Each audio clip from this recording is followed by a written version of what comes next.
Truth Espresso episode 180. Face it, we all would rather sleep in this morning. That's why God gave us espresso, to kickstart our zombified corpses into hyperdrive. And now, giving your mind and soul the morning shot of truth it craves. This is Truth Espresso with Daniel Minnick.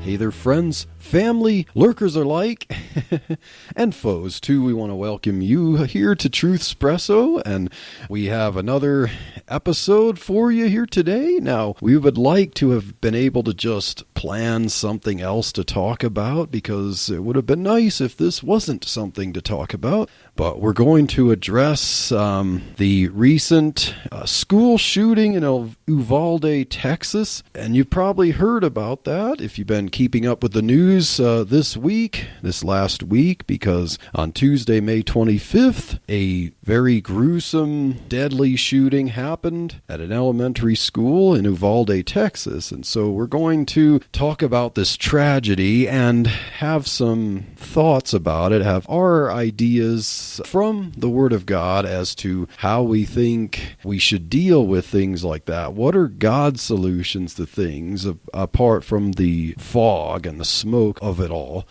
So here to discuss that is my sweet, beautiful co-host and wife, Chelsea. Welcome to Truth Espresso again. Thank you for doing this with me. Yeah, it's good to be here with you, babe. So on that fateful day, Tuesday, May 24th, we encounter an 18-year-old named Salvador Ramos. And we're going to look at a little timeline as to how the events transpired. And then we see that as details have been emerging about this timeline, there's been a lot of, kind of politics about the situation, and even, like where police went wrong too. So, babe, I'm wondering if before we get into the timeline, that maybe we can just say something about just the families that are going through this tragedy. For sure, yeah. Definitely our thoughts and our prayers are with the families of the 19 children and the 2 teachers who were killed, as well as the others who are injured as a result and recovering. Some were in critical condition, some are doing better. And yes, definitely our thoughts and prayers are with them, and that we believe that they have the right to grieve and not be the center of attention and be in the middle of, mudslinging and politics. You should be allowed to grieve as, any parent would do over the death and injury of their children. Mm-hmm. And so, yes, that as some people have said, stop with the politics, let people grieve as they have the right to do, Yeah, things, and just even the students that were at the school and saw this, they weren't hurt, but just being a part of that community and people in the community too that we should think about and pray for, because I remember when the Columbine High School shooting happened, and that was part of the neighborhood I grew up in. Yeah. In the high school that I would have gone to if I wasn't homeschooled. Things like that just shakes up the community and it affects people. And so just, thinking about all the people that are affected by that. And the officers probably could have made different choices and decisions and that, but that's something that they're going to have to live with now too. Yeah. So I think that our prayer and hope in this podcast is just talking about not judging the situation, but being compassionate, praying for, like you said, the families and the community there, and that they're just bringing the message of hope too. And okay, how does God's word tell us we can respond? I loved how you presented that at the beginning.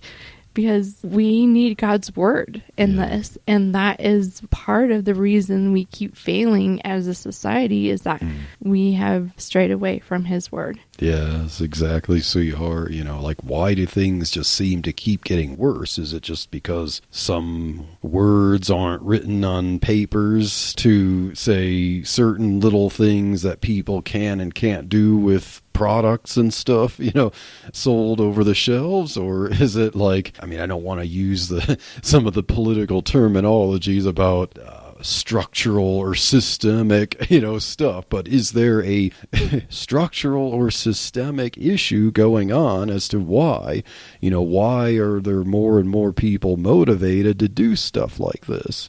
What's the societal problem?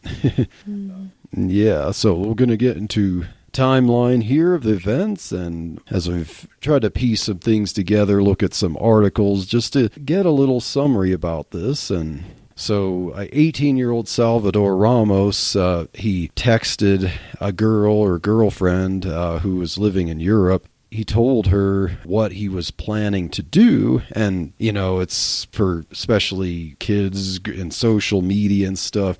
Sometimes it's hard for them to tell based on words texted if it's really what someone's actually planning to do or if they're kind of joking and stuff. But still, we should think about things like that should be reported. And yeah, I might mention that later, but he told this girl he knew that he was planning to shoot up a school.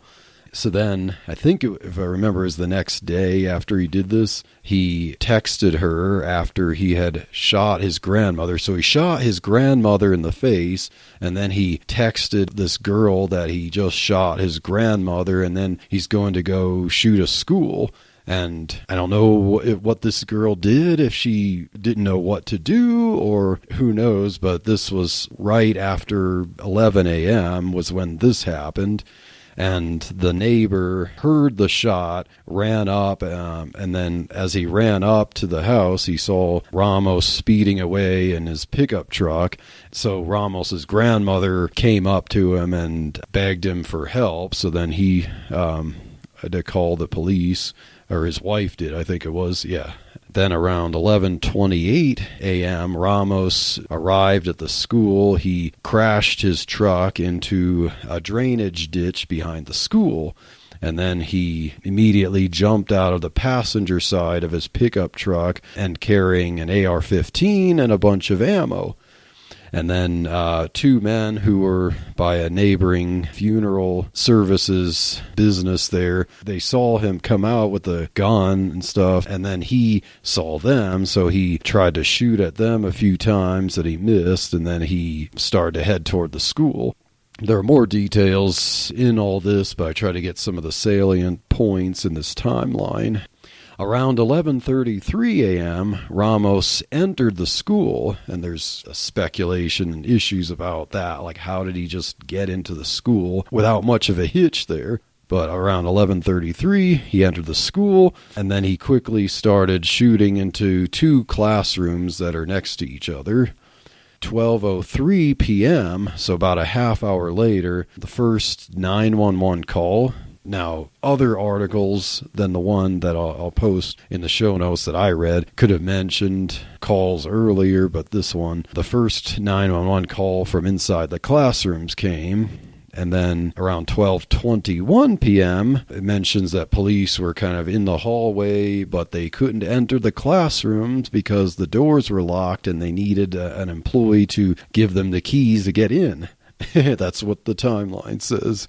And then 12:47 p.m., there was a series of 911 calls from mostly children there. And so the final one came at 12:47 p.m. from inside the classrooms. And then 12:50 p.m., a Border Patrol officer finally got in, shot, and killed Ramos. So then that was officially the end of the tragedy at that point, as far as any more deaths going to happen from this guy.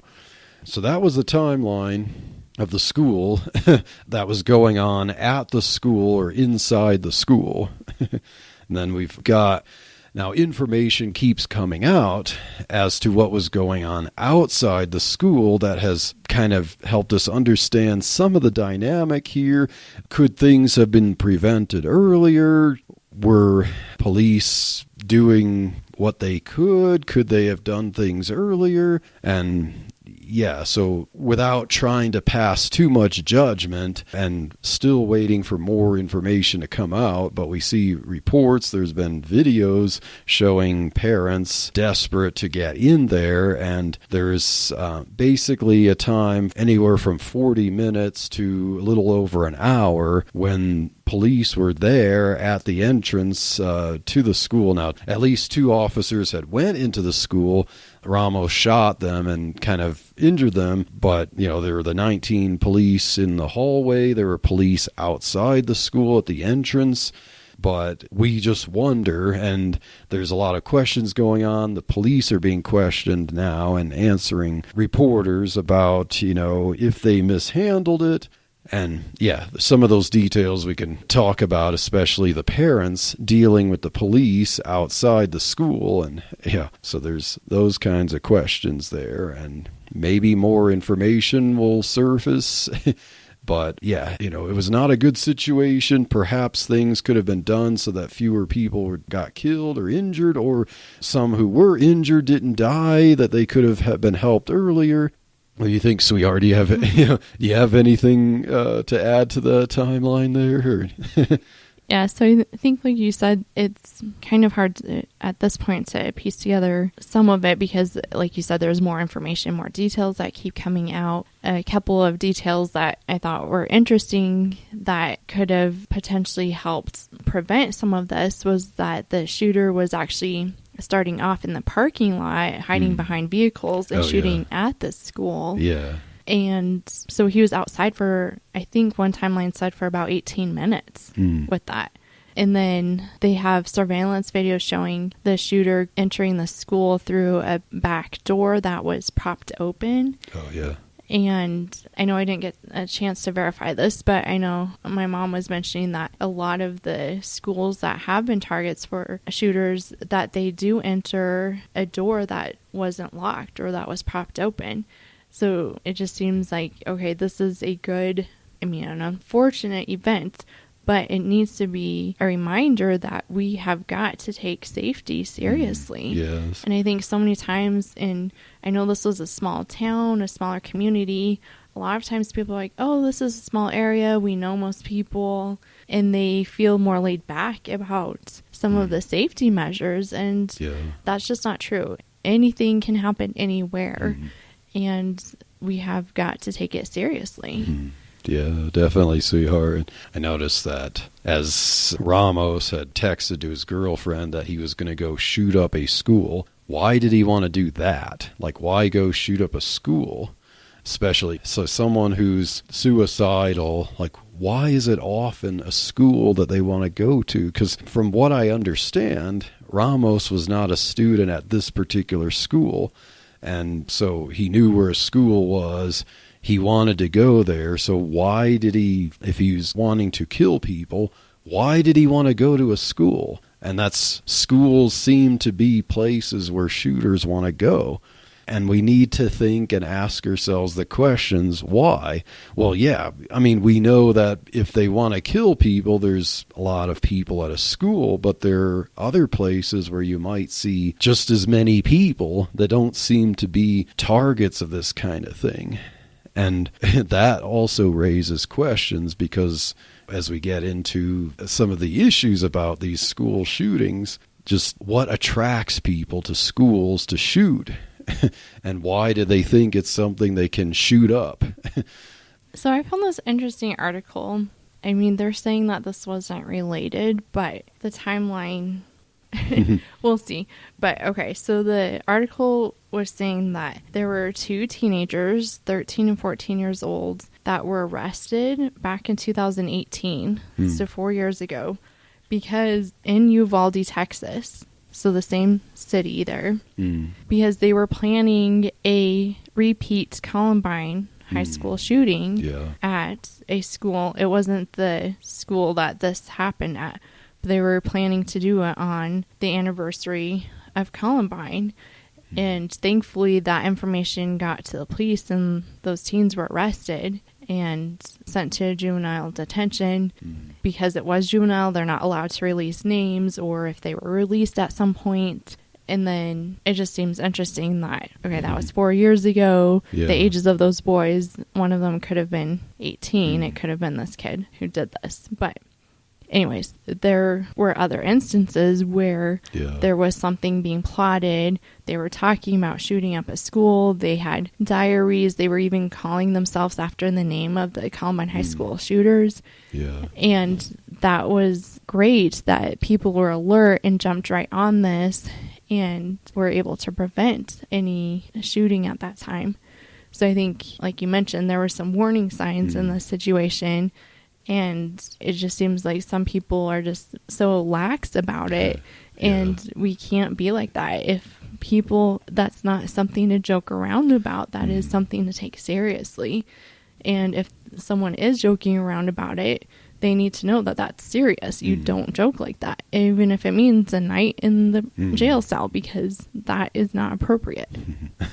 Yeah, definitely. Good thoughts there, sweetheart. Like, as we talk about solutions, these often some of these things there are warning signs beforehand, but people, don't heed them, or they're thinking so much about like people expressing themselves. There's so much emphasis now on people expressing themselves and expressing their emotions in a way, like not to get mental health and counseling, but expressing themselves in ways where they want to hurt other people and stuff like that. And it's just like, they just need to, they just need to let it out, or they just need to figure out what their true identity is and stuff like that. But so now, some other things that to note about what's coming out, some of the details coming out.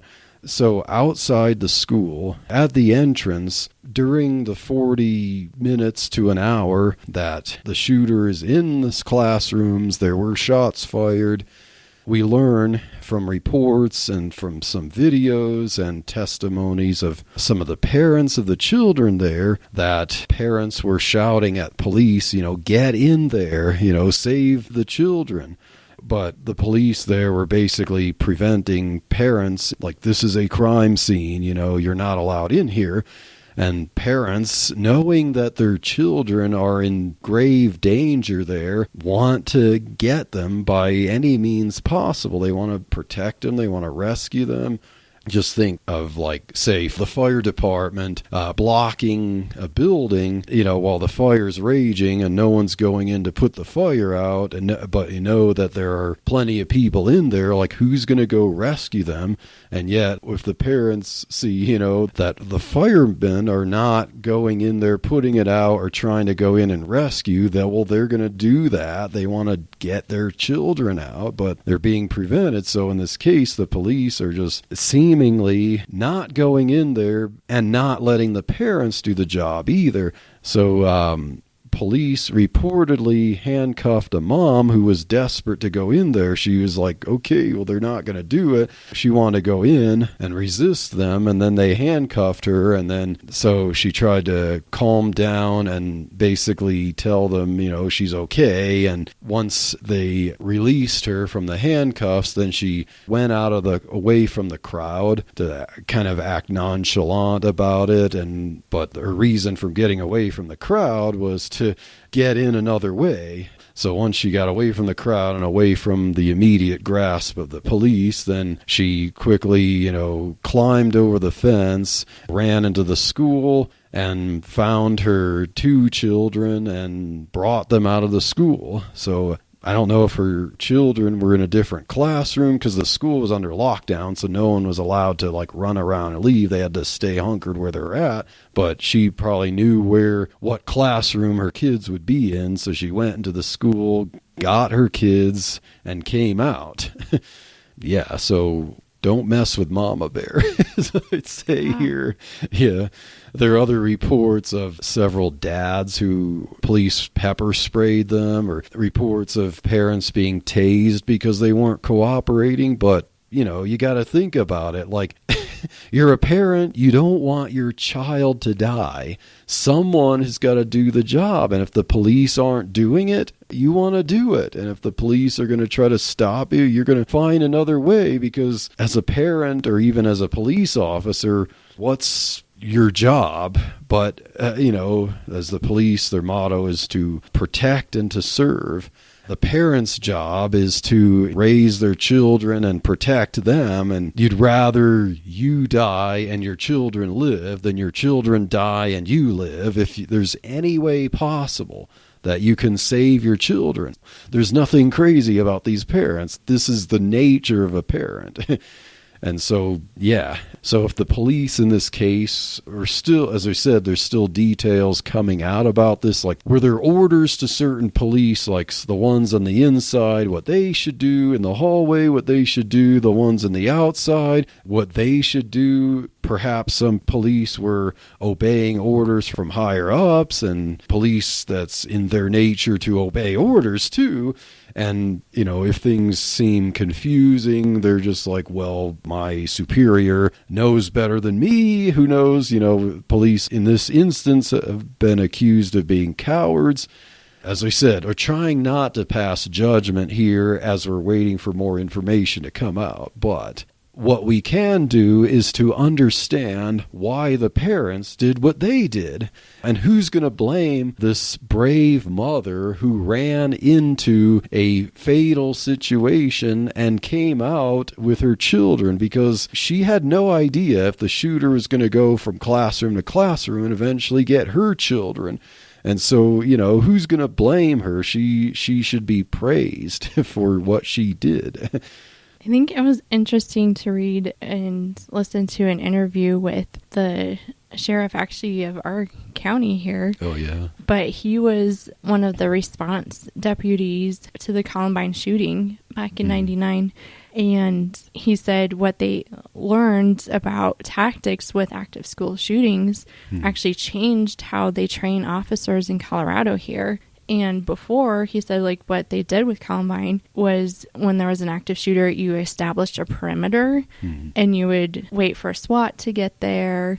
And there was all these different things that kind of had to fall into place. And so what happened, unfortunately, with the Columbine was that police didn't enter the building for, the one article I saw said 40 minutes, but I was thinking that it was longer than that. And there were possibly some of the deaths were because it was delayed. They could have gotten help sooner and not have bled to death, for example. And so unfortunately, because of that delay, there were probably more casualties. Not saying that you can prevent a fatal shot 100% if you get help right away, but so Tony Spurlock, the sheriff here, said that now what they do is they actually train the deputies that if there's an active shooter, whoever's first on the scene, they go in. Because whoever can stop that shooter the fastest, you prevent the most deaths and you prevent the most tragedy. And he said, like, they actually do training times and their officers all know that's what you do. You don't wait for backup. The first one on the scene goes in and you try and take down that shooter. And unfortunately, the people in Texas, they're not like that. So I think they are doing that basic tactic that we did back in 99, 23 years ago. Oh, wow. Yeah. That they're waiting for equipment to come. They're waiting for other personnel to come. And all that waiting time, that's one guy in there. He was barricaded behind a door you can kick down or shoot down or something. You don't have to have a key to unlock it. You can break a window from the other side. Like, there's so many ways to enter and confront this one shooter.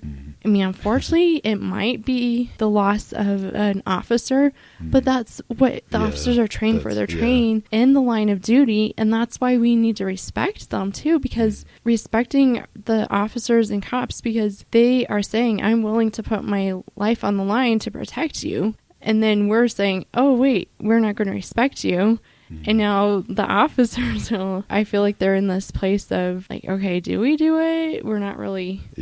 I don't know. I mean, I know. It's a little crazy. It's definitely crazy. And it's like, I also want to say, like, okay, when you're in these situations, the fight or flight, your brain may not, some people can undergo like paralysis, I don't want to be an armchair quarterback, an armchair police officer, an armchair tactical trainer, something like that, to be able to like criticize people when I'm not, myself haven't been in that situation.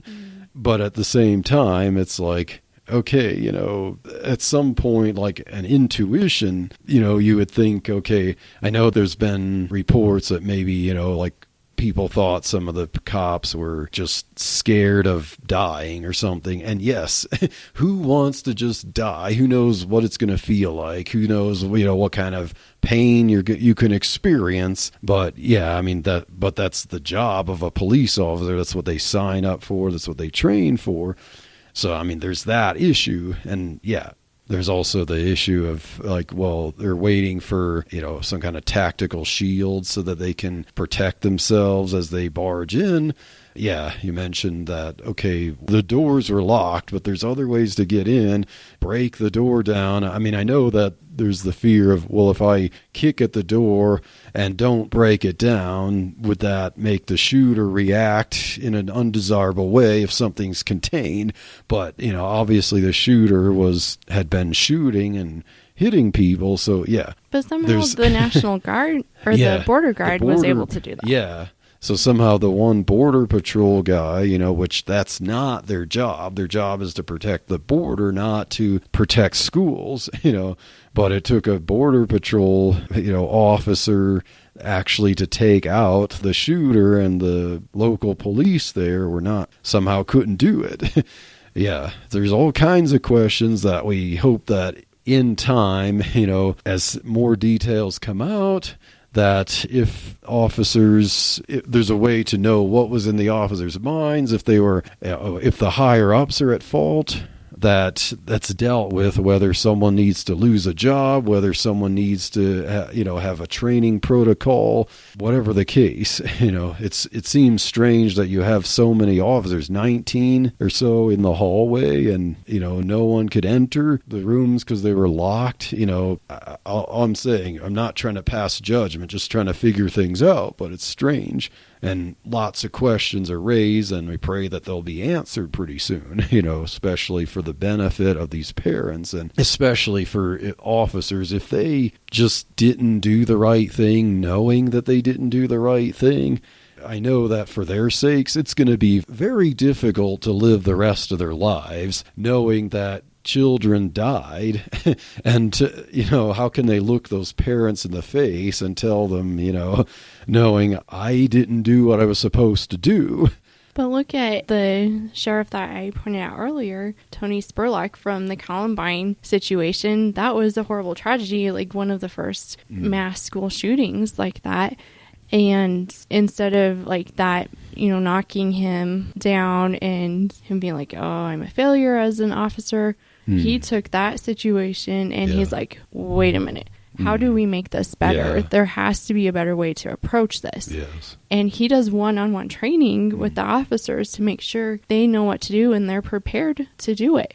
And I think I'm hoping that that's what comes out of this for the officers, that they don't feel hopeless from it, but that they see this, yes, it is unfortunate. It's a tragedy. There should have been different decisions made.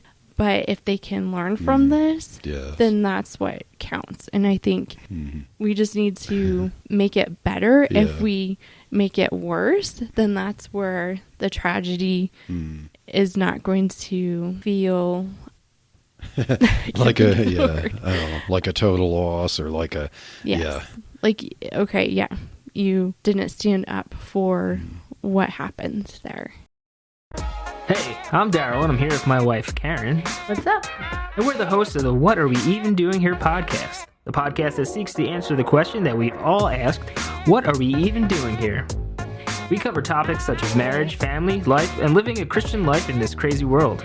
We don't have all the answers, but we know where to look.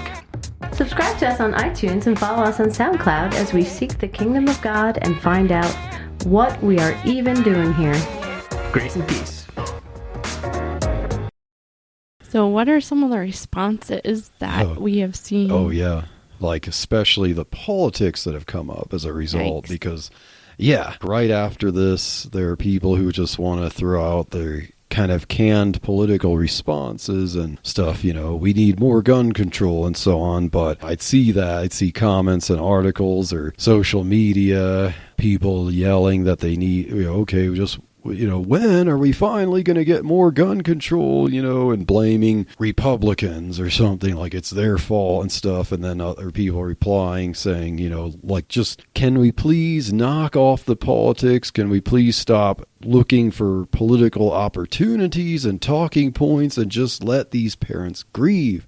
Before anything at all, we need to let people grieve, like if you lost your child in something like this, would you be just immediately, pulling the microphone and talking about the political solution, or would you need time to grieve, because, yeah, unfortunately, a lot of people, everything is politics, and so when tragedy and stuff like this happens, it's because it's always some political thing. It's always someone's fault because they didn't pass certain laws or such. But yeah, political responses. So one political response I want to look at before we get into the obvious ones is to turn the situation into other political events. So here's the political response. Like, is every murder a reminder of George Floyd?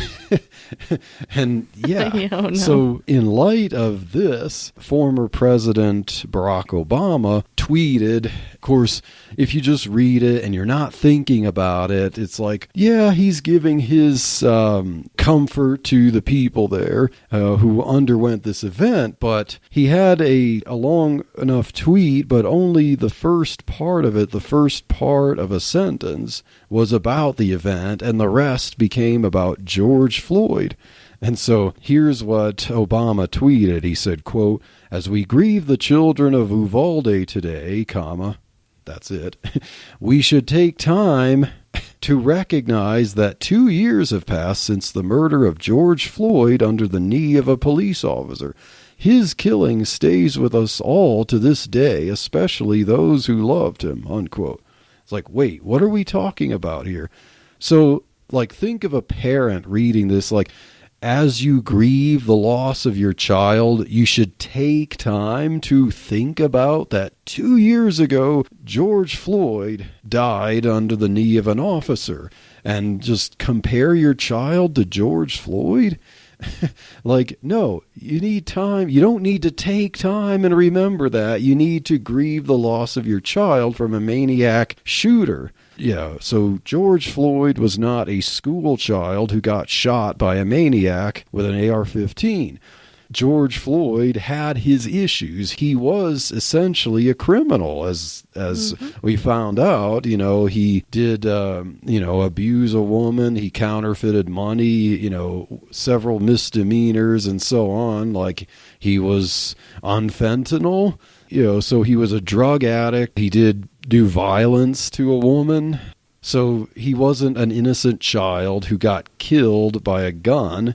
Yeah, so whatever you think of George Floyd, or, and what happened there, I could even say that he was unjustly killed, but still, you don't take time to think of George Floyd when you're mourning the death of your child by a maniac shooter at a school. The children were innocent, 11 years old, many of them?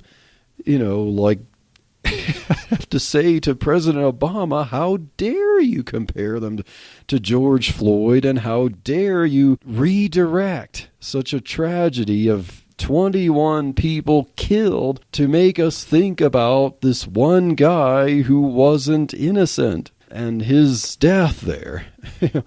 Yeah, there's politics coming up in this situation because, remember around Christmas time last year, there was that killing, and I forget the name of the place, where people were killed by a guy who drove his vehicle and killed people, including I think it was an 8-year-old child. And the news didn't really cover it much, just, because of the skin color of the killer there. But it also goes to show you that you could do mass murder without a gun, too.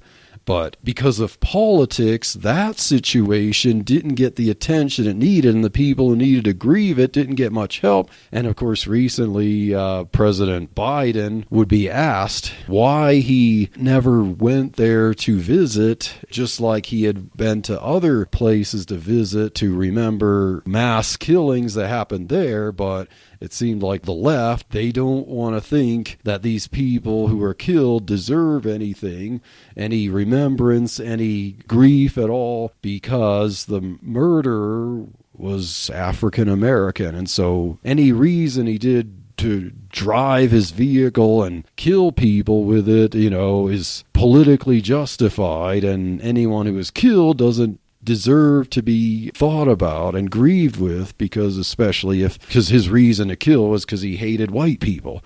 And yeah, so when you turn murder into politics, that's what happens. And then, we can't even think about what happened here with innocent school children without thinking about George Floyd. So thank you, former President Obama, for making it political. Sarcastically. Yes. Yeah. So I'll tell you a good story right quick. Okay. Because of the whole political side of it and wanting to implement more gun control and stuff. Yeah. So this story. Yeah. Oh, yeah, I was just going to say, another political thing has been to ask the question, is the Second Amendment outdated? And so I think what you're going to bring up shows that it definitely isn't.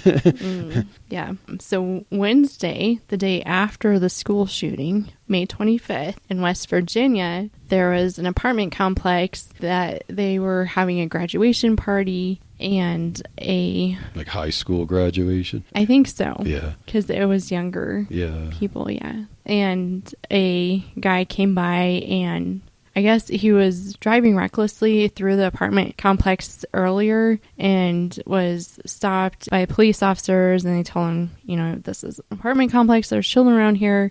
And so he took off, and then he came back later that evening, and there was the graduation party going on, and he pulled out his AR-15 and was having it pointed. And I'm not sure if a couple rounds actually got fired off first, but he didn't hit anyone. And a woman there who was actually concealed carrying legally and everything, she pulled out her weapon and shot and killed it ended up fatally killing this guy.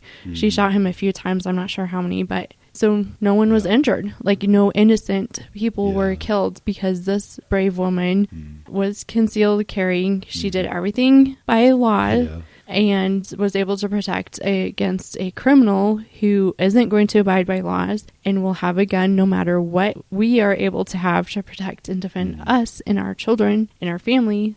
So, yes, that was a cool story. And it's interesting when you listen to the news media talk about this one, they're kind of surprised. Like, here's a case where a gun actually helped prevent injuries. Yeah, and it does happen. It's happened quite a few times. That's what they're for. Yeah. Yeah.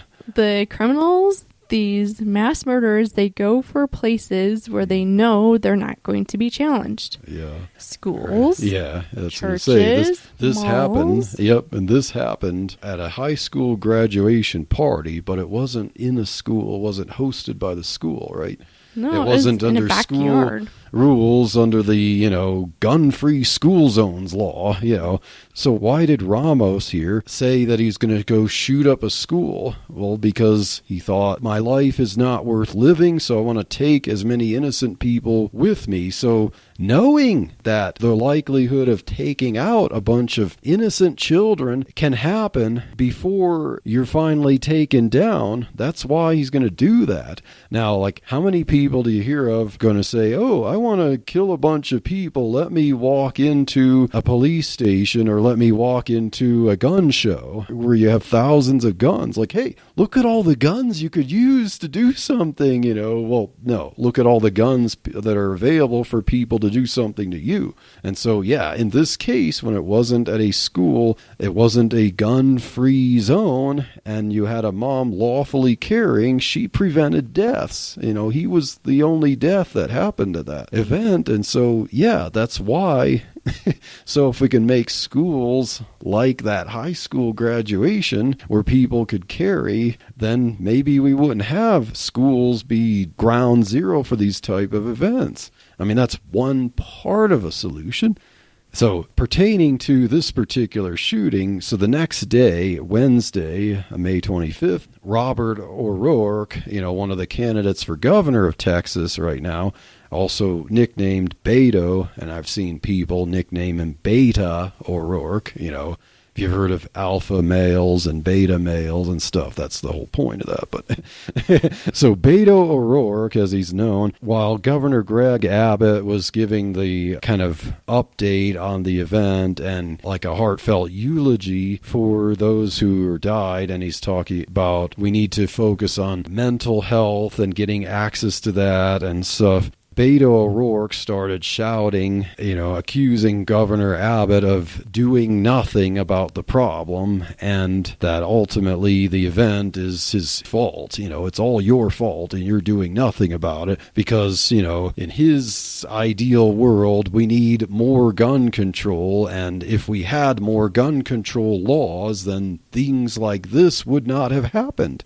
So Uvalde Mayor Don McLaughlin in this event was repeatedly shouting at Beto O'Rourke that he was out of line, and ultimately they ended up escorting him out. But, there's more politics about this. Like, it's all about we need to repeal the Second Amendment, or we need to just ignore the plain text of the Second Amendment and just do more gun control, whatever that means, And of course, the complaints are the fact that this 18-year-old was able to buy AR-15s. Well, yeah, if he couldn't buy at one place, he'd buy it somewhere else. He'd buy it from the black market. If someone wants it, he's going to get it. Like, if someone wants to kill people, he's going to find a way to kill them. I mean, last I checked, murder is illegal, but people still do it anyway. So making something illegal isn't going to stop people, isn't going to stop an outlaw from doing it. So why would making certain guns, because there's cries of, well, we need to ban so-called assault rifles like the AR-15, well, people murder with handguns, pistols too. And if making certain guns illegal would not prevent the use of other guns, so I know some people would just say, well, we just need to ban guns from the citizenry. But, if someone wants to kill a lot of people, he will find a way. People can find ways to, we have people bombing buildings, blowing up things, Molotov cocktails we've heard about, burning buildings. You can mix things together and make bombs. If people want to kill a lot of people, they're going to find a way. And if you take defense away from law-abiding people, then you're going to see school shootings, and you're going to see other, even more shootings, and you're going to see more violence and more casualties, and there'll be fewer of the events like we talked about with the high school graduation and the mama bear, another instance of a mama bear there, well, who took out the shooter before he was able to kill anyone.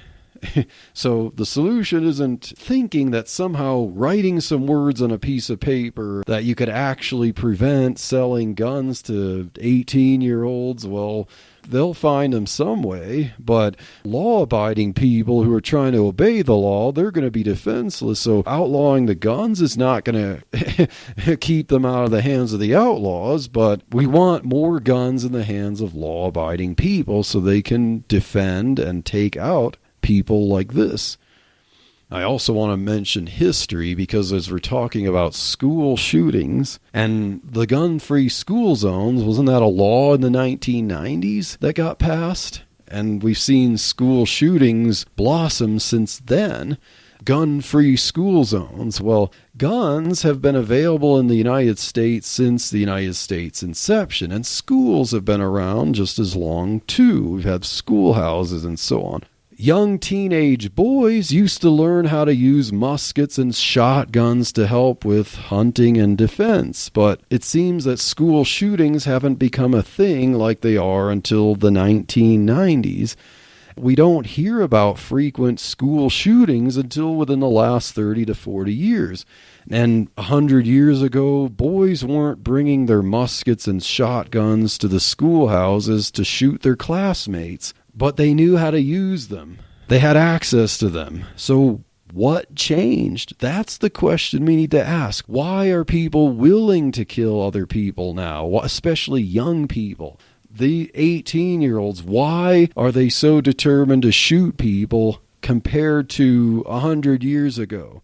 That's the question we need to ask, not why were they able to buy an AR-15? Well, the question is, why would they want to use an AR-15 to shoot people? They even, like that case I mentioned earlier, 4 years ago, that it was a 14 and 15-year-olds they were planning to go steal the guns from their neighbor's house, and they already had the supplies to make the pipe bombs and stuff. So it's, like you said, people have the way to get their hands on doing mass destruction and killing people. And so the gun control is not the solution, and it's just going to cause more harm in the long run. By disarming people who could do something. And as we mentioned, as information's coming out to discern what really happened with the police there, we can still ask the question, well, wait a minute. If we're not supposed to have access to guns and we're supposed to depend entirely on police to protect us, what about the children in the school there in this town and the parents who themselves were desperate even to go in there and save their own children, but the police prevented them? This particular shooting allows us to ask the question about that. So what about the Second Amendment? What about repealing that? Is that the solution? Well, if we have to depend on, a class of professionals who can have guns there, what if they don't do their jobs? We're just left completely defenseless, not just at schools, but elsewhere. Churches, stadiums, our own homes. Yes, it's a cruel world. People murder people. So you need to fight fire with fire. If people use guns because it's an easier way to murder. Well, it's also an easier way to defend against murders. So if law-abiding people can't match force with force, then they're helpless there. And if we can't ultimately depend on the police to be a perfect profession at all times, and, it could take 40 minutes or longer, and you hope that you don't get shot until then, that's what the Second Amendment's for. That's one of the reasons. Now, I want to make sure we know that the original reason for the Second Amendment is to protect ourselves against the tyranny of government. And that is a very, very important point. We can't lose that. It was never, the Second Amendment wasn't, well, you never know, a criminal might go into your home, so you need a gun to protect yourself. That's a byproduct of the Second Amendment that is very important to remember. And the Second Amendment, the intention was to protect ourselves from the tyranny of the government, because you can't trust the government. And we need to remember that's why it's there. And then all these blessings flow from it too. You can protect yourself against criminals and so on. Now, this is one of the technical things. This is one of the we're talking about technical solution here. But now we should ask ourselves, really get into the question, why are there more and more people, more and more young people willing to shoot and kill innocent young children? Why? Why is this happening more and more? Is it because, I can get an AR-15 that makes me just drool like I want to shoot people with it, and otherwise I'd have no propensity to kill someone except that there's this tool, this cool tool I want to use? No, Ramos wanted to kill people, and then that was the tool to carry it out. But as we said, he could have found another tool. But why did he want to kill people? This is the root of the problem we really want to get into. We want fewer people in the world who desire to kill people, who desire to commit suicide and kill people in the process. So why? That's what we need to answer. So I know, hopefully this isn't getting on my soapbox here again, but just because we have mentioned it quite a few times in this episode, the natural mama bear comes out, and the mom jumping over fences, running into an active shooter in a classroom to protect her children. That is what God instilled in us. He instilled that in women. And I think women, it's different because we carry the babies. There's a unique bond with moms and their children. And that's how God designed it. And God has the father, the dad, to be the protector of the family because it's easier for him to evaluate the situation and look at the logistics of it and see what I can do. They're stronger. I mean, there's just so much uniqueness in how God made us as man, as woman, as husband and wife and father, mother. But okay, all of this, and I don't want to diminish this. It is very heartbreaking, very sad that these 19 innocent children were killed that day. But if we think about abortion, this is my heart. There are 4,000 innocent babies killed every day through abortion. And yes, they don't make the news because it's not an active shooter at a school. These are moms, women going into clinics, saying to the doctor, giving the doctor permission to kill their baby. And I think that, when we get into the root of the problem next week, we'll see that it addresses all of this. We have no value, no respect for life. And if we would even open up our eyes to what's going on every single day, 4,000 times a day, that's atrocious. And Christians don't even blink an eye at it now. I'm just appalled by it. Oh, yeah. I'm like, Say, preach it, sweetheart. I'd say the same mindset for why we allow that kind of thing with abortions and a disrespect for life there is the same mindset that ultimately leads to the situations, the social situations where you have these children, these 18-year-olds who, don't value life, are depressed, and so on. And so, next week when we talk about the real solution, the biblical ramifications, the biblical solution to this, and the systemic problems of society that the Bible can help us to understand, there is a link to abortion and stuff and school shootings. Can we end on a verse? Oh, sure, yeah. Okay. I just thought this verse sounded good because just wanting to, recognize that there are people grieving. And 2 Corinthians 13:11, I'll just read the last part of it, but it says, "And the God of love and peace shall be with you." And earlier in the verse, he's just talking about being of good comfort, and that we have a God who gives us comfort when we are hurting and when tragedy strikes. God is the God of peace. He gives us peace. And for anyone who does not know God, then you're not going to know that peace. And we just pray that you will come to know Christ as your Savior and that you can know that peace. You can know hope. You can know His comfort. And next week, we'll talk about the question, and tragedy always comes up, how could a loving God let this happen? Well, that's not the actual issue. And I know we'll address that a little bit next week, but just know that God is the God. He created good. He did not. Sin came in, and I don't want to spoil next week, but I just pray that you will have a heart for God and that He can give you comfort, because that's the only place we can get true comfort is from Him. Amen, sweetheart. I can't add any more to that. And so that's a good way to end this episode. And so definitely stay tuned next week for the next episode of Truth Espresso. And God bless.